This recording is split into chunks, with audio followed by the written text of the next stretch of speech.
মই মোহাম্মদ ৰফিকুল ইছলাম মোৰ English learning YouTube চেনেলৰ সৈতে আপোনালোকৰ সন্মুখত উপস্থিত হৈছোঁ। আজি মই আৰু এটা ভিডিঅ' আপলোড দিবলৈ ওলাইছোঁ টেন্স সম্পৰ্কে। ইতিমধ্যে আমি প্ৰেজেণ্ট টেন্স শেষ কৰি দিলোঁ, অৰ্থাৎ প্ৰেজেণ্ট টেন্সৰ যি চাৰিটা ভাগ আছিলে present indefinite, present continuous, present perfect continuous, আটাইকেইটা টেন্স মই কি কৰিছোঁ গোটেই এক্সপ্লেইন কৰি তাৰ ভাৰ্ব কাৰেকশ্যন আৰু ট্ৰেন্সলেশ্যন আটাইখিনি কথা মই যিমান পাৰোঁ সহজ সৰলকৈ বুজাবলৈ চেষ্টা কৰিছোঁ। আজি মই আৰম্ভ কৰিম 2 number tense, that is past tense. I am writing on the board number 2 past tense. So present tenseৰ যিদৰে চাৰিটাকৈ ভাগ আছিল ঠিক past tenseৰ চাৰিটাকৈ ভাগ আছে। তাৰে প্ৰথম ভাগটো প্ৰেজেণ্ট টেন্সৰ ভাগৰ নিচিনাকৈ সিম্পল অৰ ইনডিফিনিট টেন্স। ইয়াৰ আগত যদি আমি পাষ্ট লগাই দিওঁ তেতিয়াহ'লে কি হ'ব? Simple past or past indefinite tense. So here I am writing past indefinite tense or simple past tense. Past indefinite tense. এইটো টেন্স প্ৰেজেণ্ট ইনডিফিনিট টেন্সৰ নিচিনাই। ইয়াৰ ষ্ট্ৰাকচাৰটো আমি লিখিম subject plus main verb. Main ভাৰ্বটো কি হ'ব? পাষ্ট টেন্সত থাকিব, অৰ্থাৎ যিহেতু ইয়াৰ নামেই হ'ল পাষ্ট ইনডিফিনিট, গতিকে ভাৰ্বটো কি টেন্সত আহিব? পাষ্ট টেন্সত আহিব।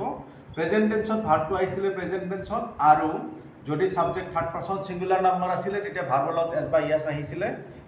এতিয়া কিন্তু এই টেন্সটোত ভাৰ্বৰ লগত এছ বা ইয়াছ অহাৰ কোনো প্ৰশ্ন নাথাকে, অৰ্থাৎ ভাৰ্বটো কেৱল সিম্পল পাষ্ট টেন্সত ইউজ কৰিব পাৰিলেই পাষ্ট ইনডিফিনিট টেন্সৰ সেন্টেন্স হ'ব। যদি অবজেক্ট থাকে লিখি দিম, আৰু যদি কিবা কিবি থাকে অন্যান্য ৱৰ্ড এক্সটেনশ্যনৰ ভাগত লিখি দিম। So' this is a structure of past indefinite tense.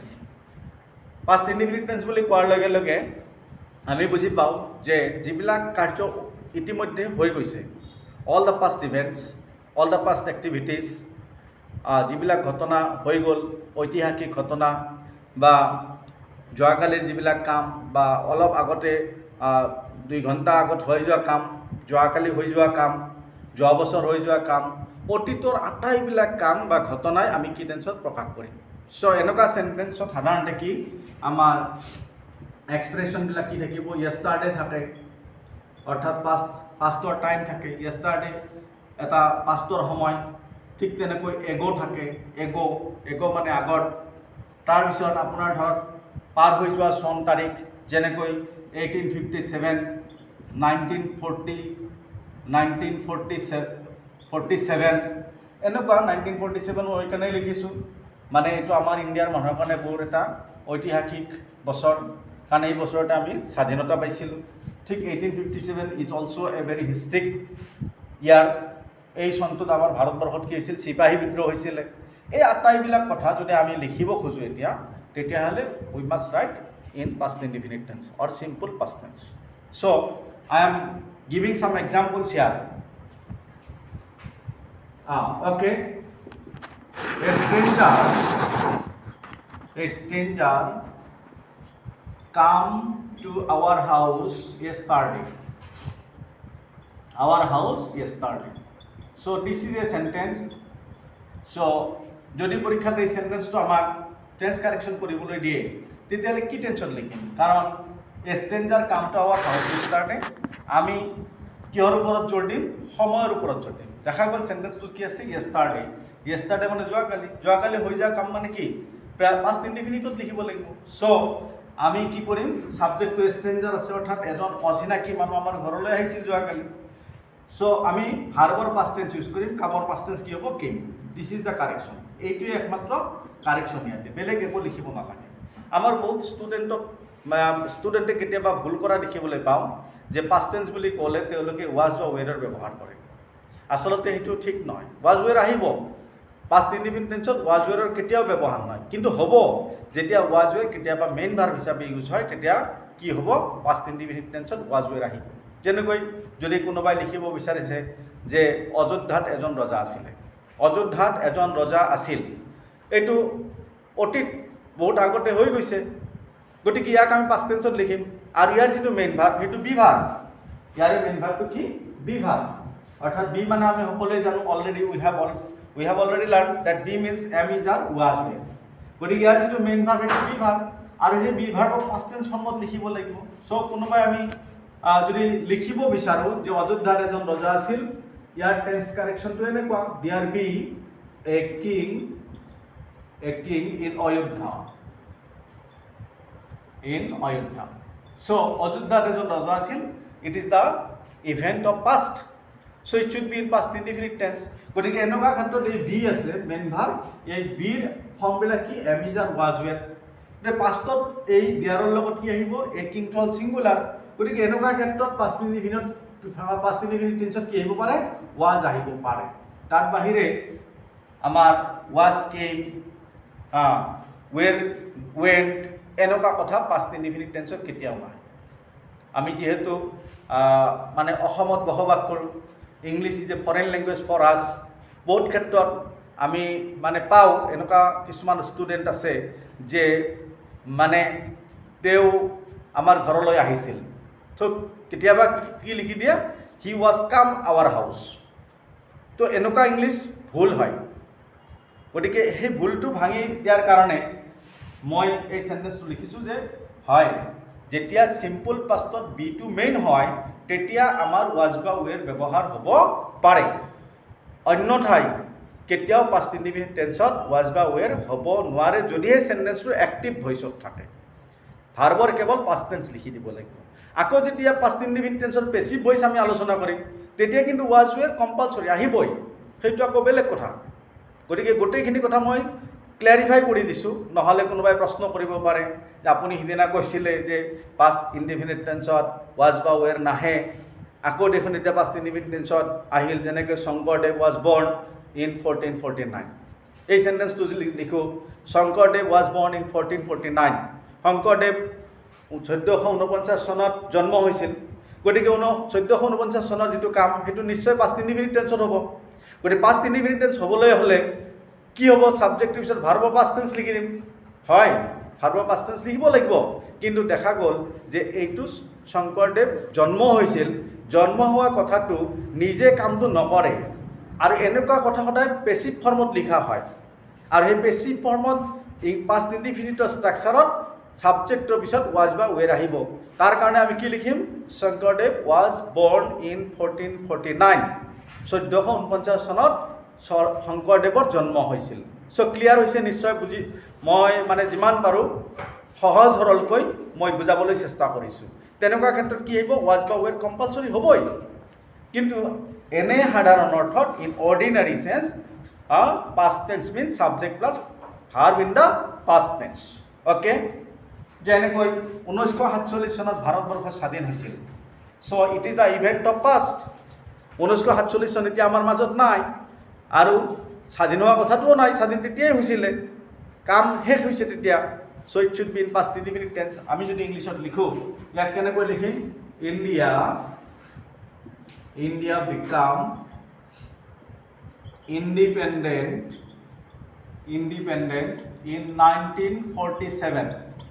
So this is the event of 1947. So should be expressed in past indefinite tense. But past indefinite বুলি কোৱাৰ লগে লগে আমি লিখি থৈছিলোঁ ইয়াতে subject verb plus verb in past form, ভাৰ্বটো কি টেন্সত লিখিব লাগিব, পাষ্ট টেন্সত, বাছ এইখিনিতে কামটো শেষ।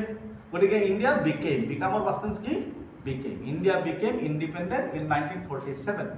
অ'কে, তাৰপিছত মই আৰু এটা চন লিখিছিলোঁ 1857।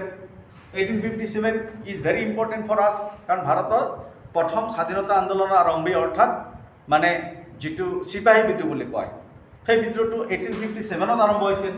চ' আমি চিপাহী বিদ্ৰোহ ইংলিছ কি লিখিম, the sepoy mutiny. The sepoy mutiny take place in 1857। চ' 1857ত ভাৰতবৰ্ষত চিপাহী বিদ্ৰোহ হৈছিল।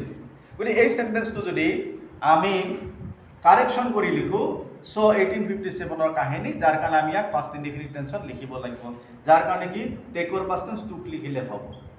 নিশ্চয় মোৰ ভিউৱাৰ্ছবিলাকে বুজি পাইছে ন, যিসকলে ভিডিঅ'বিলাক চাই আছে, অৰ্থাৎ মই কিন্তু ভিডিঅ'বিলাক কি কৰি আছোঁ, মানে এটাৰ লগত আনটো লিংক কৰি, অৰ্থাৎ গোটেই টেন্সটো মই কি কৰি আছোঁ, চিৰিয়েলি শিকাই আছোঁ, শিকাবলৈ যত্ন কৰিছোঁ। আৰু সেইকাৰণে যদি আপোনালোকে চিৰিয়েলি চাই থাকে এটাৰ পিছত এটাকৈ ভিডিঅ', গোটেই কনচেপশ্যন ক্লিয়াৰ হৈ যাব। মই ভাবোঁ নিশ্চয় আপোনালোকৰ কনচেপশ্যন ক্লিয়াৰ হৈ যাব। গতিকে মোৰ যিসকল ছাত্ৰ বন্ধু আছে, যিসকল মোৰ মানে ধৰক ইংলিছত মানে জনাৰ ইচ্ছা আছে যে মই ইংলিছ ক'বলৈ ইচ্ছা কৰোঁ কিন্তু মোৰ নাহে, নিশ্চয় এই ভিডিঅ'বিলাক চাই থাকিলে আপোনালোকৰ ইংলিছ স্পোকিং মানে মানে স্পিকিংটো আহি থাকিব। স্পোকেন ইংলিছত আপোনালোক নিশ্চয় বহুতখিনি ইম্প্ৰুভ কৰিব পাৰিব মই আশা কৰিছোঁ। কাৰণ প্ৰত্যেকটো কথাই মই অসমীয়া আৰু ইংৰাজীত কৈ দিছোঁ, কি চিটুৱেশ্যনত চেণ্টেঞ্চবিলাক ইউজ হয় আৰু কি টেন্সত লিখিব লাগে, গোটেইখিনি কথা মই ডিছকাছ কৰিছোঁ। চ' লেট আছ প্ৰচিড, আমি আগলৈ যাওঁ। অৰ্থাৎ 3 ঘণ্টা আগত মোৰ বন্ধু মোৰ ঘৰলৈ আহিছিল। 3 ঘণ্টা আগত মোৰ বন্ধু মোৰ ঘৰলৈ আহিছিল। গতিকে এইটো এটা চেণ্টেঞ্চ অসমীয়াত, 3 ঘণ্টা আগত মোৰ বন্ধু মোৰ ঘৰলৈ আহিছিল। যদি এই প্ৰশ্নটো সোধা হয় তেতিয়াহ'লে নিশ্চয় আমি কি কৰিম? 3 ঘণ্টা আগত চিন্তা কৰিম। মই আগতেও কৈছিলোঁ যে আমি how to translate an Assamese sentence into English, অসমীয়া বাক্য এটা ইংৰাজীলৈ কিদৰে অনুবাদ কৰিব লাগে এই বিষয়ে মই আগতেও কৈছিলোঁ যে চেণ্টেঞ্চটো পঢ়ি অসমীয়া বাক্যটো পঢ়ি মই চিন্তা কৰিব লাগিব, আই হেভ টু থিংক যে এইটো মই কি টেন্সত লিখিম। যে দেখিলোঁ 3 ঘণ্টা আগতে মোৰ বন্ধুজন মোৰ ঘৰলৈ আহিছিল। চ' 3 ঘণ্টা আগত হৈ যোৱা কাম, পাষ্টৰ কাম, গতিকে পাষ্ট ইনডিফিনিট হ'বই, আৰু পাষ্ট ইনডিফিনিট মানে ছাবজেক্টটোৰ পিছত ভাৰ্ব পাষ্ট টেন্সত লিখিবই লাগিব। গতিকে ছাবজেক্ট কি? মোৰ বন্ধু, লিখি যাওঁ। হয়, আমাৰ বহুত ষ্টুডেণ্টে ট্ৰেন্সলেশ্যন কৰিবলৈ টান পায়, টেন্স কাৰেকশ্যন পাৰে, ট্ৰেন্সলেশ্যন নোৱাৰে, ইংলিছ গ্ৰামাৰ জানে কিন্তু লেটাৰ ৰাইটিং নোৱাৰে, বা এপ্লিকেশ্যন লিখিব নোৱাৰে, বা কুৱেশ্যন এনচাৰ মুখস্থ নকৰিলে নোৱাৰে, অথচ লেচনবিলাক বুজিও পায়। তো প্ৰব্লেম ক'ত? যে অ'ন এপ্লিকেশ্যন নাই, অৰ্থাৎ নিজাকে এই চেণ্টেঞ্চবিলাক বনাব লাগে সেই বস্তুটো নাজানে। এটা ফবিয়া, ভয় এটা সোমাই গৈছে, ভয় ভুল হয় নেকি, আৰু কোনটো টেন্সত হ'ব কোনটো টেন্সত নহ'ব। অথচ টেন্স কাৰেকশ্যন জানে, টেন্স কাৰেকশ্যন 5টা দিলে 5টাই কাৰেক্ট হয়, কিন্তু ট্ৰেন্সলেশ্যন 5টা দিলে 5টা কাৰেক্ট নহ'বও পাৰে, ভয় কৰে। গতিকে এপ্লিকেশ্যন জানিব লাগিব, আৰু কেনেকৈ এপ্লাই কৰিব লাগে মই প্ৰত্যেকটো ট্ৰেন্সলেশ্যনৰ ক্ষেত্ৰত এই কথাটো মই সোঁৱৰাই দিছোঁ। কি? যে প্ৰথমে আমি কি লিখিম? মই ইংলিছৰ কেইটা ৱৰ্ড জানো নাজানো সেইটো বেলেগ কথা নাই, সেইটো বেলেগ কথা, কিন্তু মোৰ এপ্ৰ'চটো কি হ'ব লাগিব?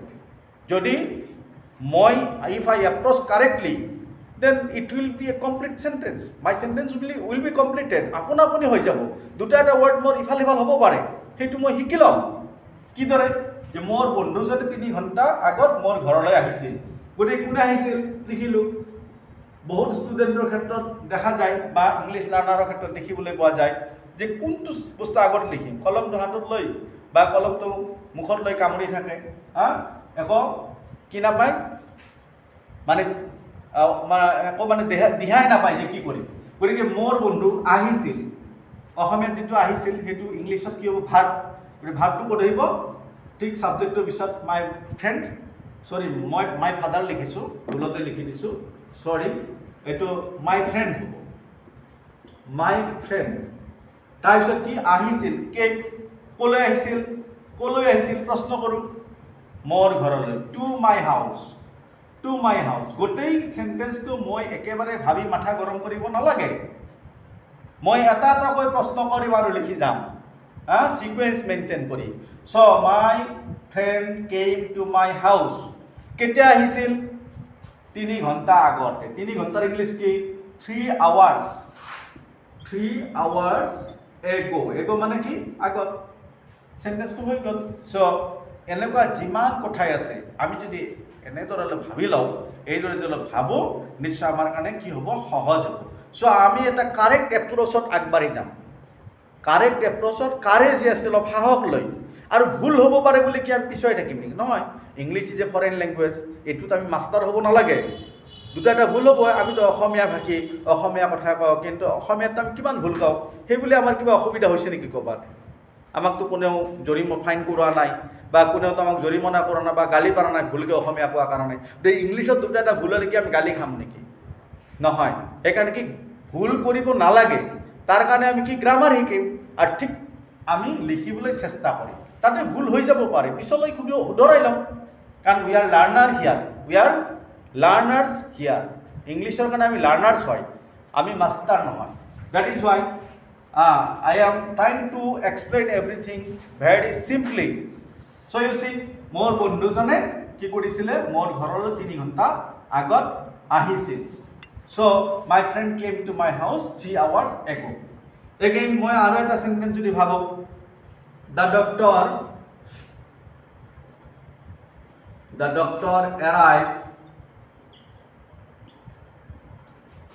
arrived home late last night. Sentence কি করলো? The doctor arrived home late last night. But কি টেন্স কারেকশন কৰিবলৈ দিছে, কি টেন্সন কাৰেকশন কৰিম? ডেফিনেটলি আমি পাস্ট ইনডিফিনিট টেন্সত কৰিম, কাৰণ এটো কি আছে লাষ্ট নাইট আছে। আৰু অসমীয়াটো বুজি পালে ভালেই যে ডাক্তৰজনে যোৱা ৰাতি পলমকৈ ঘৰলৈ আহি পাইছিলে, হয়নে নহয়?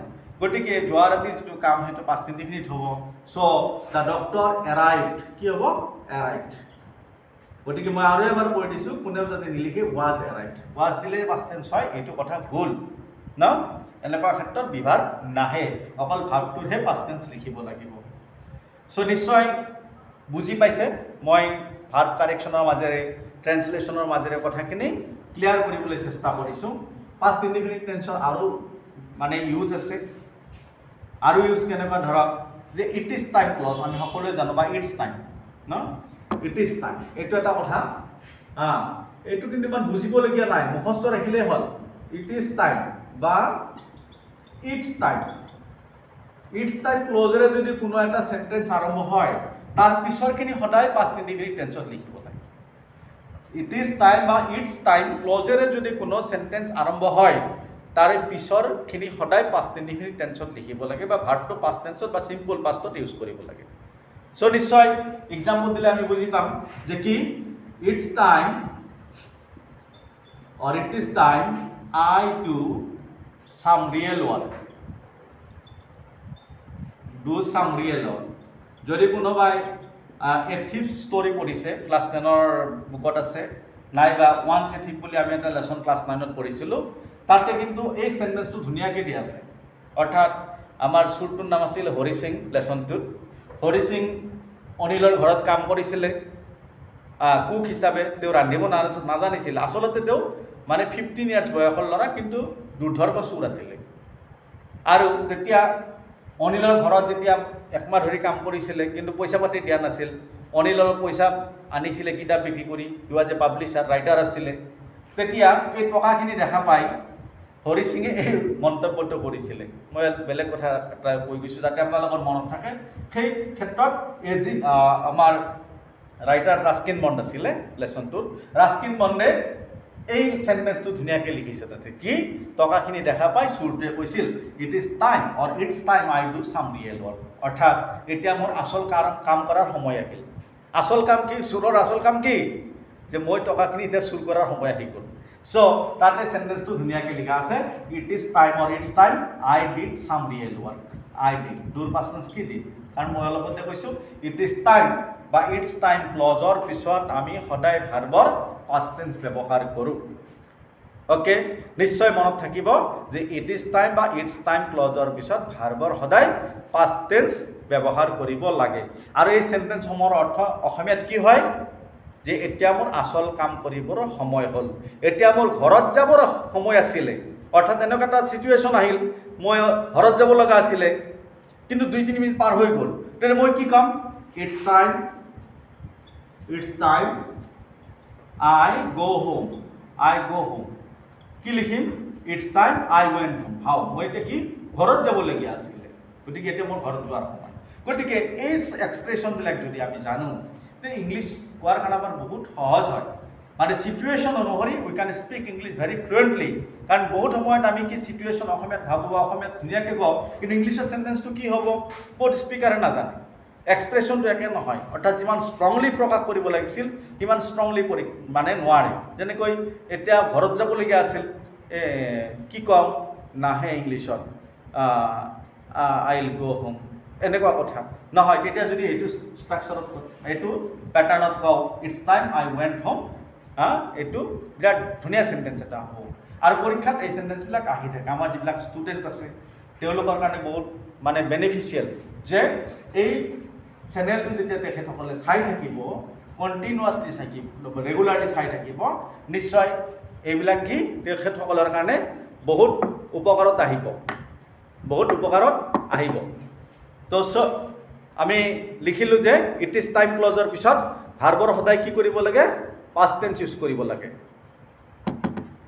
ইট ইজ টাইম ক্লজৰ পিছত ভাৰ্বৰ সদায় পাষ্ট টেন্স ইউজ কৰিব লাগে, এইটো আমি পাই গ'লোঁ। অ'কে, নেক্সট আমি আৰু দুটা এটা এক্সাম্পল লিখিব পাৰোঁ। কি?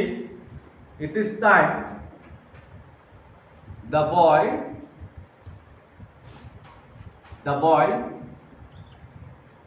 মেৰি। কি লিখিম? ল'ৰাজনৰ বিয়া পাতিবলৈ হৈ গ'ল তাৰমানে এতিয়া, গতিকে it's time the boy married. Okay, এনেকুৱা চিটুৱেশ্যনত ইংলিছবিলাক আমি ধুনীয়াকৈ এক্সপ্ৰেছ কৰিব পাৰোঁ যদি পাষ্ট ইনডিফিনিট টেন্সৰ সম্পৰ্কে এই নলেজখিনি আমি একুৱায়াৰ কৰোঁ। চ' পাষ্ট ইনডিফিনিট টেন্সৰ আৰু এটা ইম্পৰ্টেণ্ট ইউজ আছে, যিটো ইউজ আমাৰ কি হয়? অস্বাভাৱিক বা অবাস্তৱ কল্পনা কৰাৰ ক্ষেত্ৰত, অৰ্থাৎ যিটো হয়তো মোৰ জীৱনত সম্ভৱ নহয়, আমি ভাবিহে থাকিব পাৰোঁ, কিন্তু ৰিয়েল লাইফত কেতিয়াও সেইটো আমি নাপাওঁ। তেনেকুৱা ধৰণৰ এক্সপ্ৰেশ্যন আমি কি টেন্সত লিখিব পাৰোঁ? পাষ্ট ইনডিফিনিট টেন্সত লিখিব পাৰোঁ। আৰু তেনেকুৱা ক্ষেত্ৰত আমাৰ কেইটামান ৱৰ্ড থাকিব লাগে, because this sentences became conditional. এইবিলাক কণ্ডিশ্যনেল চেণ্টেন্স হৈ পৰে, অৰ্থাৎ যিটো কণ্ডিশ্যন কেতিয়াও কি নহয়? ফুলফিল নহয়। যিটো কণ্ডিশ্যন কেতিয়াও কি নহয়? ফুলফিল নহয়। গতিকে এইটো কি হয়? ইম্পচিবল কণ্ডিশ্যনৰ ভিতৰত পৰি যায়। যে সাধাৰণতে ৱৰ্ডকেইটা হ'ল if, as if, as though, I wish. So' আমাৰ ডেইলি লাইফত আমি এনেকুৱা বহুত কথা কওঁ, হাই যদি মই ভাৰতবৰ্ষৰ প্ৰধানমন্ত্ৰী হ'লোহেঁতেন, কিন্তু এইটো কথা কোনে প্ৰকাশ কৰে? যেন এইটো এটা সপোনহে, মই কোনোদিনো হ'ব নোৱাৰোঁ, সেইকাৰণে মোৰ এনেকুৱা আফচোচ দুখ লাগিছে, গতিকে সেইটো মই অসমীয়াত ক'লোঁ, কিন্তু ইংলিছত কেনেকৈ ক'ম? How should I speak in English? যদি মই ভাৰতবৰ্ষৰ প্ৰধানমন্ত্ৰী হ'লোহেঁতেন বা প্ৰধানমন্ত্ৰী হ'লোহেঁতেন, কি এই এক্সপ্ৰেশ্যনটো আমি ইংলিছত তেনেকৈ লিখিম, আই উইচ, আই বি লিখিছোঁ প্ৰথমে, I be the prime minister of India. Prime minister of India. এতিয়া এই চেণ্টেন্সটো লিখিলোঁ, ইয়াক বিৰ জেগাত আমি কি কৰিম? মই আগতে কৈছোঁ বি মিনছ এম ইজ আৰু ৱাজ ৱেল। আৰু যিহেতু এইটো অস্বাভাৱিক কল্পনা, এটা অবাস্তৱ ধাৰণা, তাৰ কাৰণে এই বিটো কি হয়?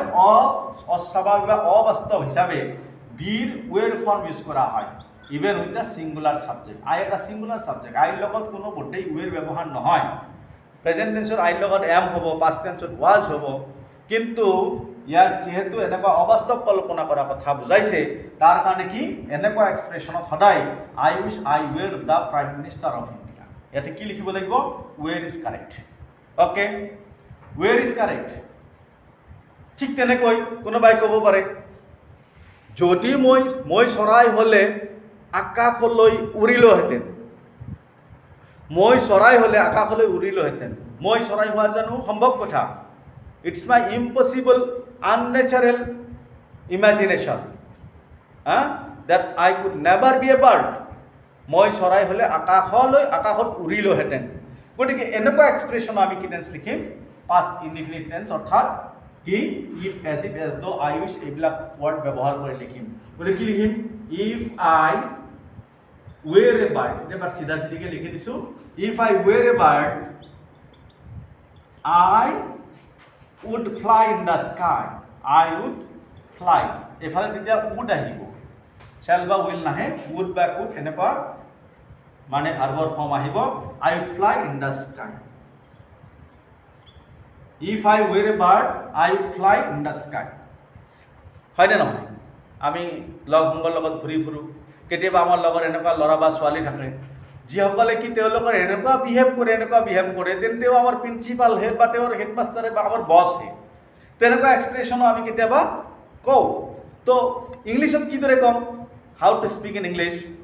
যে তাই এনেকুৱা ব্যৱহাৰ কৰে যেন তাই আমাৰ প্ৰিন্সিপাল হে, আচলতে তাই কেতিয়াও হ'ব নোৱাৰে ইন ৰিয়েল লাইফ সো সেই সেন্টেন্সটো আমি কেনেকৈ লিখিম she behaves কি লিখিম she behaves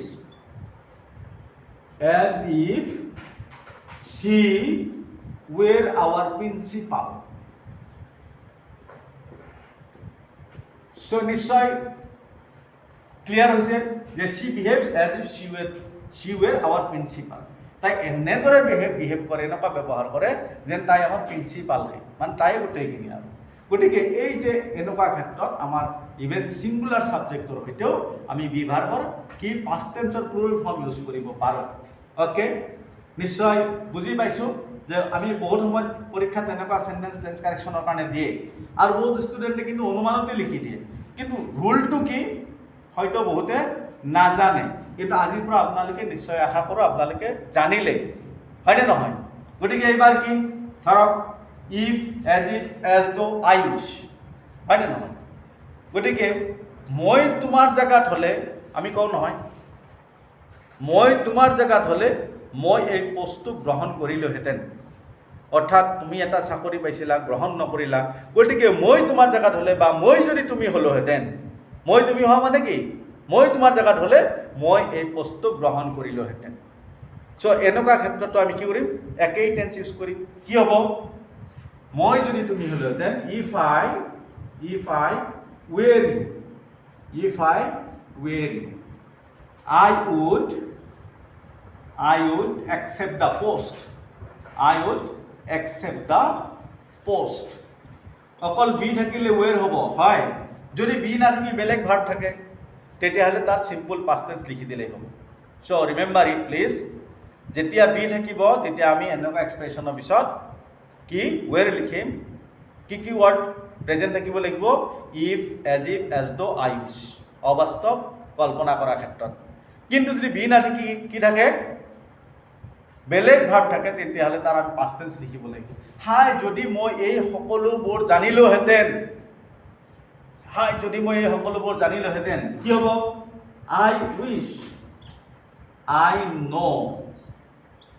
know all this হাই যদি মই এই সব জানিলোহেঁতেন এনেকুৱা যদি এক্সপ্ৰেছন ক'বাত আমি লিখিব খোজো তেতিয়াহ'লে কি লিখিব লাগিব I wish I knew all this এবাৰ ভাৰ্ব বি নাই সো বি নাই যেতিয়া ৱাজ বা ৱেৰৰ ব্যৱহাৰ ইয়াতে নাহে গতিকে বি নাই যেতিয়া ভাৰ্বটো আছে নোৰ পাষ্ট টেন্স লিখিম কাৰণ আমি শিকি আছো পাষ্ট টেন্স অৰ্থাৎ পাষ্ট ইনডিফিনিট টেন্স সো নিশ্চয় আপোনালোকৰ ক্লিয়াৰ হৈছে আজি যিখিনি আলোচনা মই স্পষ্টকৈ কৰিছোঁ আৰু তাৰ পিছতো যদি কোনোবাৰ কিবা খোকোজা থাকে আপোনালোকে কমেন্ট কৰি জনাব I will try my level best to explain everything very simply গতিকে আজিৰ কাৰণে মই এইখিনিতে সামৰিছোঁ আপোনালোকক মোৰ ভিডিঅ'টো চাই থকাৰ কাৰণে ধন্যবাদ জ্ঞাপন কৰিছোঁ থেংক ইউ